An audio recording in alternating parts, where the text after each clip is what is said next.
కానీ సార్ మీరు సర్పంచ్కి అవకాశం వచ్చిందన్నారు. ఆ అవకాశం ఇచ్చిన వైసీపీ ప్రభుత్వం బీజేపీలోకి వెళ్ళారు. ఎందుకు? 15 సంవత్సరాల తర్వాత మాకు అవకాశం వచ్చింది. 10 కాలంలో తిరిగిపోయింది. మీరు మీ గ్రామానికి చేసిన అభివృద్ధి ఏంటి? గ్రామంలో దాదాపుగా మా ఊరు సర్పంచ్ సరిగ్గా పట్టించుకోవట్లేదు. వాటర్ ప్రాబ్లం మా రాణాపురంలో ఎక్కువ ఉంది అని కొంతమంది ఎమ్మెల్యేలకు తెలియజేసినారు.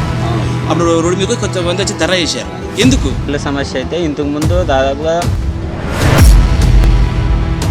మీకు జరిగిన ఒక సంఘటన వల్ల మా జాతిని అవమానించారు అని మీరు తీసుకొచ్చిన ఒక ఆరోపణ వల్ల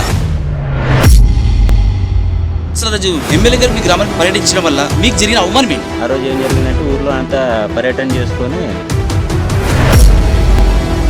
గుడి ముందు కట్ట ఉంది. ఎమ్మెల్యే గారు చూసి మీరు సర్పంచ్ అక్కడే నిలబడ్డారు అని అంటే అక్కడే ఉన్న గుడిసె కృష్ణమ్మక్క లేదన్నా అంటే ఎవరు గుడిసె కృష్ణమ్మ గారు ఆ మాట అన్నారు. ఎమ్మెల్యే గారు ఆ మాట వింటేనే పైకి రండి అని ఆయన యాక్చువల్లీ ఎస్సీ అనడం తప్పేముంది? ఎస్సీ అనడం తప్పు కాదు. మేము కాకపోతే ఆయన రండి అని పైకి పిలిచి ఆమె మాట విన్న తర్వాత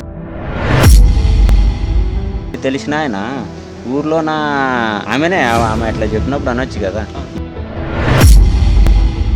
నిలబెడితే సరే నేను ఊరుకున్నా నేను ఎట్లా ఊరుకున్నా అంటే చెప్పాను సార్. కరెక్ట్ సార్, మీరు మాకు అవమానం జరిగింది అన్నారు. కానీ మరుసటి రోజే మీరు ఒక ప్రెస్ మీట్ పెట్టారు. నాకు ఎమ్మెల్యే గారు ఏం జరగలేదు, ఎమ్మెల్యే గారు తప్పేం లేదు, కావాలని ఇది రాజకీయంగా చేస్తున్నారు అనేసి ఎవరంటే పడని వారు కావాలని చేస్తున్నారు అనేసి మీరు ప్రెస్ మీట్ పెట్టారు. ఆ తర్వాత మీరే చెప్తున్నారు కదా. అది ఏం జరిగిందంటే సోషల్ మీడియాలోన మీరు ఆ ప్రెస్ మీట్ పెట్టడానికి వెళ్ళే ముందు మీరు కిడ్నాప్ చేయడానికి ప్రయత్నించారు కొంతమంది అన్నారు. అది నిజమేనా? నేను సో వాళ్ళకి మీరు కిడ్నాప్ చేసే అవసరం ఏం పట్టిందండి? అంటే ఇది అంటే మీ వెనక ఎవరు కావాలని ఒక రాజకీయ నాయకుడు మీరు నడిపిస్తున్నారు. రాజకీయ నాయకుడు మీకు సపోర్ట్గా దళిత సంఘాల వాళ్ళు కొంతమంది అయితే మీకు మద్దతు ఇచ్చారు. కానీ అక్కడ వాళ్ళ మీద కూడా కొన్ని కేసులు నమోదు చేయండి, వాళ్ళు చేసిన బిజినెస్ కానీ హోటల్స్ కొని పగలగొట్టమని అనేసి ఎమ్మెల్యే గారు చెప్పారనేసి కొంతమంది చెప్తున్నారు. అది నిజమేనా? కావాలని జరిగింది? నిజమే, అది కూడా వాస్తవం. ఇప్పుడు ఒక కేసు సైలెంట్ అయిపోయింది, అసలు లోపల సెటిల్మెంట్ జరిగింది అంటున్నారు. నిజమేనా? నడుస్తున్న కేసు మీ అధిష్టానంకి నాకు ఎమ్మెల్యే మన బీజేపీ ఎమ్మెల్యేరే నాకు ఇలా అవమానించారని మీ బీజేపీ అధిష్టానానికి మీరు చెప్పారా?